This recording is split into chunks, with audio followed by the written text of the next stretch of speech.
আরেকটা হাদিস শোনাই, তিরমিজি শরীফের 2325 নম্বর হাদিস, 2325 নম্বর হাদিস।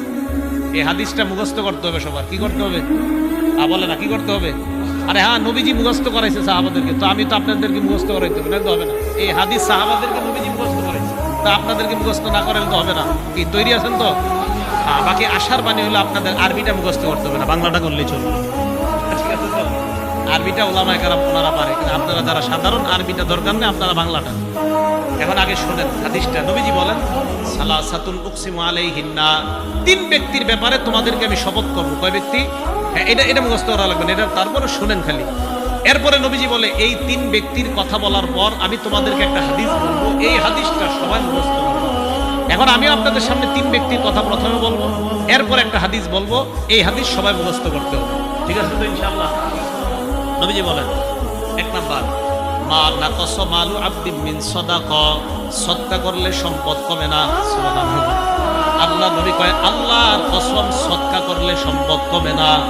দুই নাম্বার নবী বলেন, মা যুলিমা আবদুন মাজলিমাতান ফাসবারা আলাইহা ইল্লা যাদাকুল্লাহু ইজ্জা, আল্লাহর কসম, কোন বান্দাকে যখন অত্যাচার করা হয়, জুলুম করা হয়, তার মর্যাদা আল্লাহ দিন দিন বৃদ্ধি করা হয়।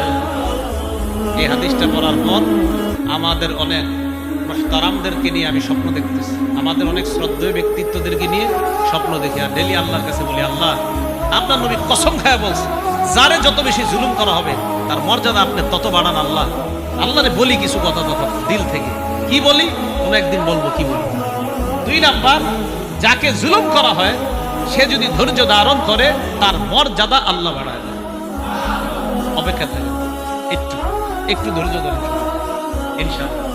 তিন নাম্বার, ওয়ালা ফাতাহা আব্দুন বাবা মাসআলা, কোন ব্যক্তি যদি ভিক্ষার হাত বাড়ায়, ভিক্ষা মানে ওর মনে করেন 400 মণ 300 মণ ধান পায়, এরকম ভিক্ষুক আমি চিনি, যে ব্যক্তি 100 মণ 200 মণ ধান হয় তার, কিন্তু আপনার ওই একটা অভ্যাস হয়ে গেছে যে ভিক্ষা করুন।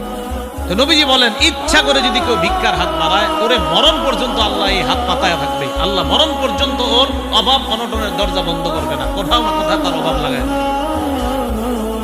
এই তিনটা শপথ করে বলার পর নবীজি কয়, এখন তোমাদেরকে একটা হাদিস বলবো, এটা মুখস্থ করো। আগে আপনাদেরকে সংক্ষেপে মুখস্থ করে হাদিসটা, পরে ব্যাখ্যা করবো। আগে বাংলাটা মুখস্থ করেন। বলেন, যাকে আল্লাহ বিদ্যা এবং সম্পদ দিয়েছে, বলেন। এক নম্বর, যাকে আল্লাহ বিদ্যা এবং সম্পদ দিয়েছে। দুই নাম্বার, যাকে আল্লাহ শুধু বিদ্যা দিয়েছে, সম্পদ দেয় নাই, বলেন। তিন, যাকে আল্লাহ সম্পদ দিয়েছে, বিদ্যা দেয় নাই। চার, যাকে আল্লাহ সম্পদও দেয় নাই, বিদ্যাও দেয় নাই। আচ্ছা, আমি আবার বলি, আপনারা এবার মন দিয়ে শুনেন, পরে আবার জিজ্ঞাসা করলে আপনারা বলবেন। এক নাম্বার, যাকে আল্লাহ বিদ্যা সম্পদ উভয়টা দিয়েছেন। দুই নাম্বার, যাকে আল্লাহ বিদ্যা দিয়েছেন, সম্পদ দেননি।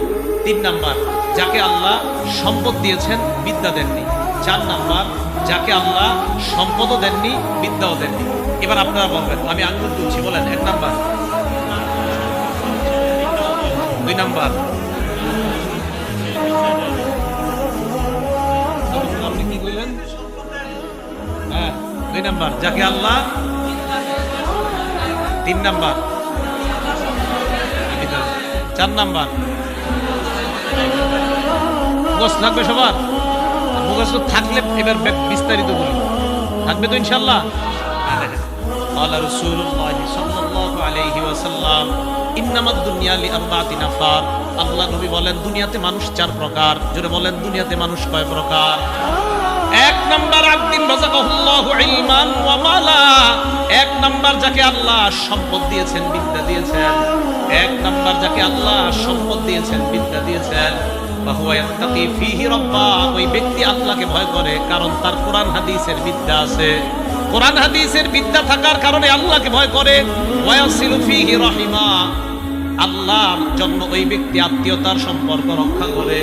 ওয়ায়ালামু আন্না লিল্লাহি ফীহি হাক্কা, টাকা আছে আর কোরআন হাদিসের বিদ্যা থাকার কারণে ওই ব্যক্তি বুঝে আমার এই সম্পদের মাঝে আল্লাহর হক আছে। তাহলে এক নাম্বার, যাকে আল্লাহ বিদ্যা দিয়েছেন, সম্পদ দিয়েছেন।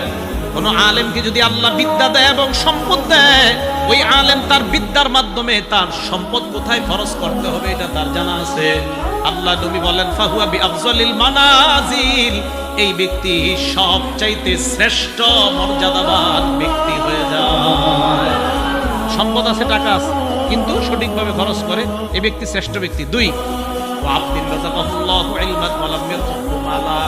নাম্বার, যাকে আল্লাহ বিদ্যা দিছে সম্পদ দেয় নাই। এমন অনেক আলেম আছে, আলেমদের মধ্যে 90% মাশাআল্লাহ আলেম, খুব ভালো আলেম, এলেম আছে, কিন্তু টাকা নেই। মসজিদের ইমাম সাহেবদের এদিকে বেতন কেমন দেন তা তো জানি না আমি। চিন্তা করে এই জায়গায় বেতন যত কম দেওয়া যায়, হ্যাঁ, এই চিন্তা চেতনা। ওলামায়ে কেরামকে মর্যাদা দিছে আল্লাহ, আপনারা দেন না? এটা আমি মাঝে মাঝে চিন্তা করি। ওলামায়ে কেরামকে মর্যাদা দিছে কে? আরো জোরে কোন, কে দিছে? আল্লাহ দিছে। এই জায়গায় আমরা যারা আছি ইনশাআল্লাহ আমরা ইমানদার না? আর ইমানদার কিনা? আল্লাহ সূরা মুজাদালায় বলে ইয়ারফাইল্লাহুল্লাযীনা আমানু মিনকুম। এই জায়গায় আপনারা যারা ইমানদার, আপনাদের মর্যাদা আল্লাহ বাড়ায়। ইমানদারদের মর্যাদা কে বাড়ায়? আবার ইমানদারদের মর্যাদা কে বাড়ায়? এটা কারণ আছে, বলতেছি। বলেন, এই জায়গায় যারা আমরা ইমানদার, আমাদের মর্যাদা বাড়ায় কে? আবার এই জায়গায় যারা ইমানদার, আমাদের মর্যাদা বাড়ায় কে? আচ্ছা, এই ইমানদারদের মাঝে আলেম আসেনি? এবার আল্লাহ কয় ওয়াল্লাযীনা উতুল ইলমা দারাজাত, তোমাদের ইমানদারদের মধ্যে যারা আলেম তাদের মর্যাদা আরো অনেক উঁচু স্তরে আল্লাহ বাড়ায় দেয়। তা আলেমদের মর্যাদা আল্লাহ দিছে, আপনারা দেন না কেন? ইমাম সাহেবের বেতন বাড়াইতে প্রত্যেক মাসে কি যে এক ঝামেলা। হ্যাঁ, তাহলে ইমাম সাহেবের বেতন বাড়াইতে গেলে একটা পুরা মিটিং বসে, সপ্তাহব্যাপী মিটিং হয় না। 500, 1000 আর 512, 1000, এটা ঠিক আছে। 512, 500 তো 1000 কেমনে বাড়ায়? এটা নিয়ে মিটিং চলতে থাকে, পুরো 1 মাস চলে যায়। কি এক ঝামেলা। ওলামায়ে কেরাম, যার আখেরাত, আপনার যার আখেরাত ইমাম সাহেবের উপরে নির্ভর করে, আপনার আখেরাত শুদ্ধ না অশুদ্ধ, ওনার নামাজ ঠিক তো আপনার নামাজ ঠিক।